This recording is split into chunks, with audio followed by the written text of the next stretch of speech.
Quando si tratta di far parlare i tuoi personaggi, devi stare molto attento a come questi interagiscono tra loro.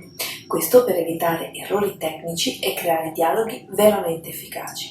Ecco i miei 5 consigli per te. 1. Evita i dialoghi insulsi. Questo cosa vuol dire? Vuol dire che dovresti evitare di veicolare attraverso il dialogo delle informazioni delle quali i tuoi personaggi sono evidentemente già a conoscenza. Anche se il dialogo può essere un mezzo per veicolare delle informazioni, sarebbe davvero innaturale sentire i tuoi personaggi che parlano di cose che sanno già.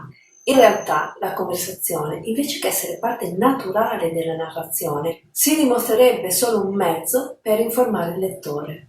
Tuttavia, se vuoi veicolare delle informazioni attraverso il dialogo, esistono delle modalità per renderlo più naturale. Per evitare che la conversazione appaia didascalica, potresti dare delle motivazioni ai tuoi personaggi per correggersi a vicenda. Per esempio, supponiamo che tu stia scrivendo un libro ambientato in una pasticceria e che tu voglia condividere delle informazioni su una ricetta. Un personaggio potrebbe essere un nuovo assunto che commette un errore. Quindi un altro personaggio lo dovrà correggere. In questo modo i tuoi personaggi avranno le motivazioni per condividere queste informazioni.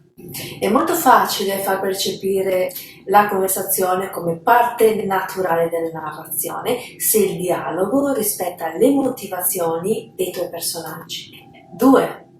Semplifica il dialogo. Il dialogo deve essere realistico, anche se le conversazioni nella realtà sono disordinate. Se ascoltassimo la trascrizione di una conversazione reale, spesso il dialogo risulterebbe inefficace per il proseguo della trama. Nella finzione abbiamo bisogno di catturare un sentimento, per questo è necessario evitare di scrivere tutti quegli elementi che nella realtà possono rendere le conversazioni confuse e ridondanti. Pensa al dialogo come a una versione asciutta e ripulita di una normale conversazione. Un modo per ridurre gli elementi inutili è quello di far iniziare la scena il più tardi possibile. Con questo espediente potrai evitare tutte le informazioni superflue. 3. Combina il dialogo con l'azione. Dall'equilibrio tra narrazione e battute dipende la percezione del dialogo. Se c'è azione tra le righe del tuo dialogo, allora avrai un ritmo più veloce. Se c'è più narrazione, invece avrai un ritmo più rilassato. Quindi, in base a quella che è la velocità della tua scena e a come vuoi che venga percepito il dialogo, puoi aggiustare il ritmo aggiungendo narrazione o azione. 4. Usa verbi semplici. Disse funziona come una forma di punteggiatura e non come una parola. Il lettore di solito non la nota, è solo l'indicazione di chi sta parlando.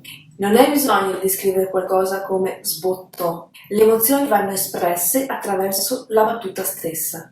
Occasionalmente puoi usare un verbo diverso da disse, come per esempio urlò o per esempio sussurrò, se è davvero necessario. Tuttavia, per il 90% dei casi è meglio disse. Altrimenti il tuo testo apparirà ampolloso. 5. Mostra, non raccontare. Il modo di parlare di un personaggio e come interagisce con gli altri aiuta a mostrare chi è e quali sono le sue relazioni. Inoltre è la via principale per capire i personaggi secondari dei quali probabilmente non abbiamo il punto di vista. Con il dialogo puoi rivelare in modo efficace gli obiettivi, le relazioni e la personalità solo attraverso quello che dicono e come lo dicono, senza dover mai spiegare nient'altro. Ciao e al prossimo video!